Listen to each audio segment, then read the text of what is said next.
You know there's 18 different ways you can cross a T? Does your writing go straight up and down? Does it shift to the left? Does it move to the right? Is it a series of jagged chainsaws or a series of arcades and curves?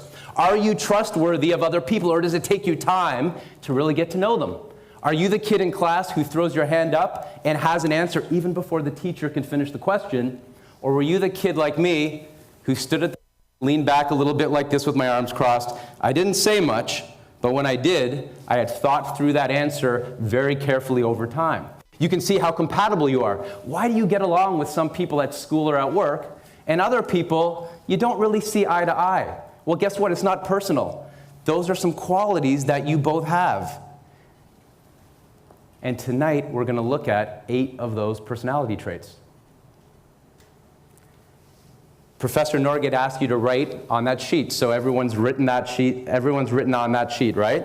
Perfect. Okay, so what I'm going to ask you to do is, as we go through these, I want you to look at your writing and look up here and see what traits you may have in common with some of the most extraordinary leaders of all time.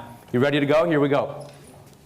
What's the first thing you notice about each of these 3 signatures? What do you notice about the direction? Just call it out. It's going up to the right. Whose writing goes up to the right? Let's go. There you go. If your writing goes up to the right, you have something in common with iconic designer Vera Wang, Amazon CEO Jeff Bezos, and Yankee slugger Roger Maris. And hold your shirt up. Other way. That is the sign of the optimist. You see, optimists see the opportunity in every crisis. You have a muscular calm in the face of trying circumstances. In your darkest hour on your team, you're the one who searches for the light. Harvard researchers did a study and they said, what is optimism and can we develop it? They said it's a combination of an energy that's warmth, passion, trust, and sincerity. And they said that when you meet a person for the first time, you have 2 questions that come in your mind for the most part. Can I trust you? Can I respect you? Now, which one comes first? Trust, respect. Trust. And you know what the point there is? You need to show me your warmth before your competence. You need to show people your warmth before your competence. Now, Martin Seligman, a pioneer of positive psychology, said that within 2 hours of stepping into a room when you meet people, including texts, emails, and FaceTime, you have contagious emotions. So my question to you is, what emotions are you putting out there in your work? Are they optimistic? Are they pessimistic? Now here's the thing. He said the ideal form of optimism is optimism tempered with realism. So not to be happy all the time just for the sake of it, because that can be a little bit annoying, and it may not be sincere. He said, look at problems on problems terms, but always have a positive, dynamic belief that you are going to solve that problem, even within a team. Now, this idea was reinforced for me recently with my 4.5-year-old daughter, Maya, because we usually go to gymnastics on Saturday mornings, and she was sick one day. So I said, sweetie, we can stay home and color. So we were coloring cupcakes and rainbows, and I said to her, isn't it amazing that we get to spend time just daddy and daughter the whole morning and maybe one day not do gymnastics?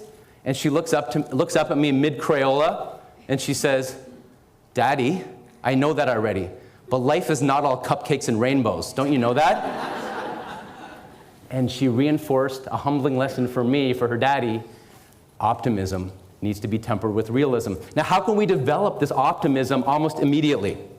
There turns out there's one way, and Stanford University had their first-year psychology students do the following. Every morning for one semester, they had them write specific questions answering how they're grateful. Not generally, what are you grateful for? Oh, weather, my parents, like the usual. Specific things such as, what's an old relationship who you value?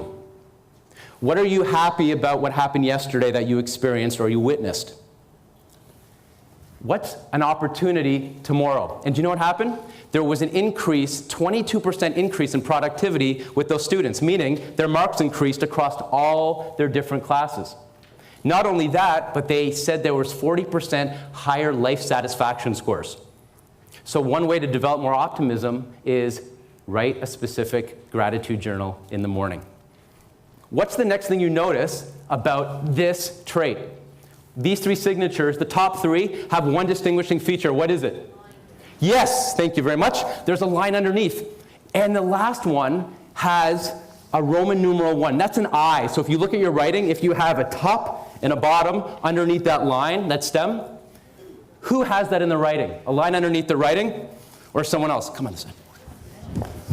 Who has it?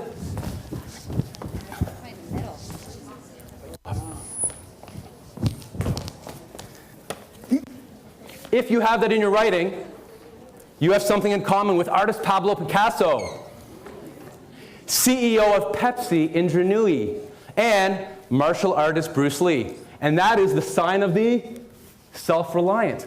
You see, Thoreau said in his classic paper, Self-Reliance, self-reliance is knowing thyself. It's being independent of the good or bad opinion of other people because you have your own back. You're the person at work who, when someone says, can you make sure this is done, you're the one who goes off and gets it done. You really don't need much help. If you have this, that's you?